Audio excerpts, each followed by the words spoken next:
Being a parent is hard, but being a parent from thousands of miles away, that is a different story.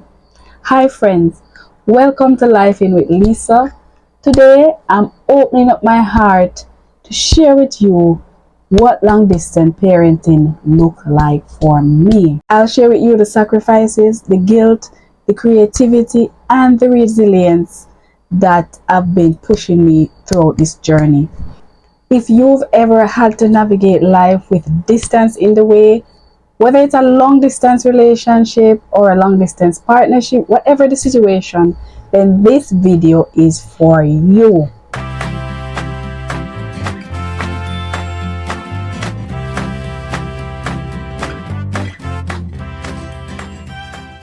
So, the first thing that I must admit is that this is an enormous sacrifice. It is a tough, hard, day to day, surreal sacrifice. It's a choice that I'm making in the present to streamline a better future for my kids. So, what does this sacrifice for me entail? What does it look like?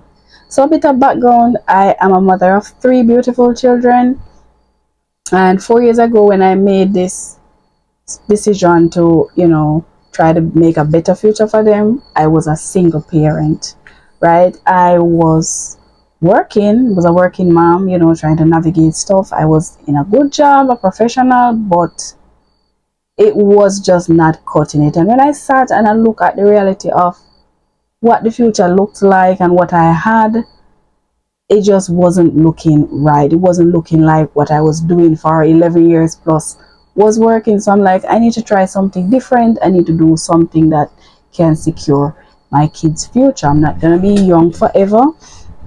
So let me try and do this, So I made the bold move and I decided to not go overseas for better opportunity.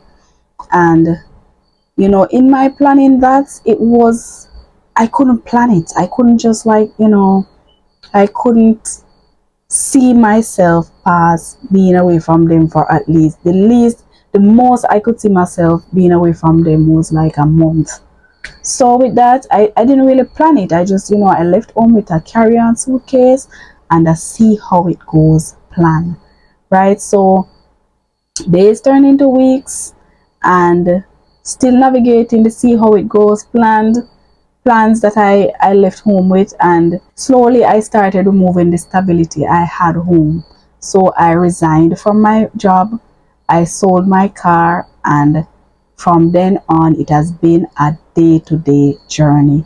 So that sacrifice that I made was I left my kids, my home, my family, my profession that I loved, my job, and I said, let me do this journey to try and secure a better future for them. Now, the second reality, and a very huge one that I face on this journey, is guilt.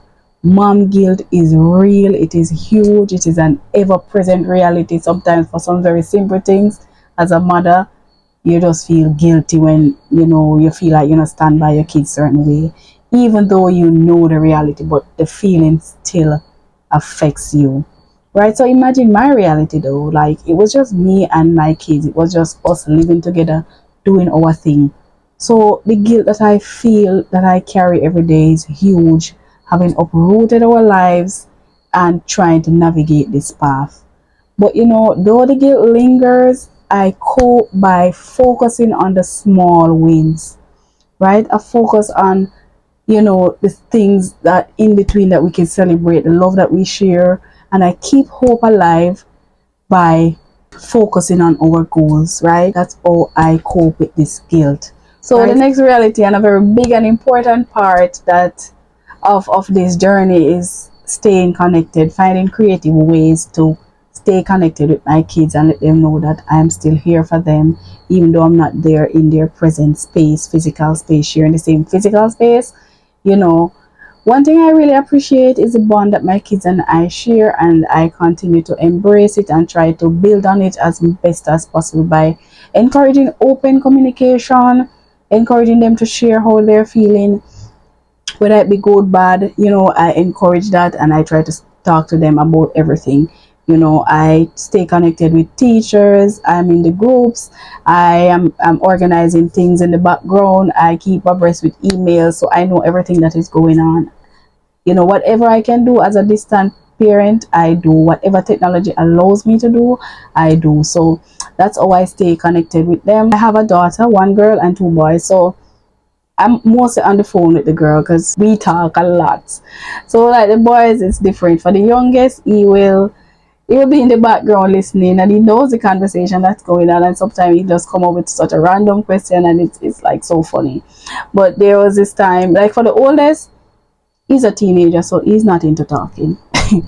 No pun intended. We talk sometimes, but he's a teenager, so he's doing his thing, and we still have a bond where we still sit down and we chat and we laugh, and we connect. But for the youngest, there was this time that I was on the phone, and this thing that really melted my heart, and it encouraged me, and I had a really encouraging moment. This one thing that he did. So we were on a phone call, and he was in the background as usual, and then I heard him come and say, "Mommy, can I take this?" It was a snack he wanted. He was asking me if he could take a snack, and he was there waiting for me to give him a response. Right there in that moment, I felt like I was in the room. I was like, "Wow, go mommy. I'm a mommy. I'm still there, mommy." So I was reassured in that moment. And when he asked me, and he still does, like whenever he's on a call, like sometimes I think he does take it for granted. "Mommy, can I take this?" Because I'm always gonna say yes anyway. So it was just a beautiful feeling to have that connection despite the distance. When he asked me that, I'm like, I felt so respected and valued. Like, I'm just on the phone, and he needs my permission to do it, and he didn't just go and do it. In the background, he asked me, and I felt really good about that, and encouraged. So I just try to stay connected, do the usual stuff, try to ensure that their needs are met. you know Not shower them with gifts. I mean, shower them with gifts, yes, but like, I know that the gifts cannot replace my presence, but I try to make them feel special as best as possible. Now, this is what I call the core reality, the final thing that I want to share with you. It's about being resilient, right? As a long distance parent, I have to get up every day and encourage myself to stay strong on this journey, despite the heartache, despite sometimes I feel like, this is it.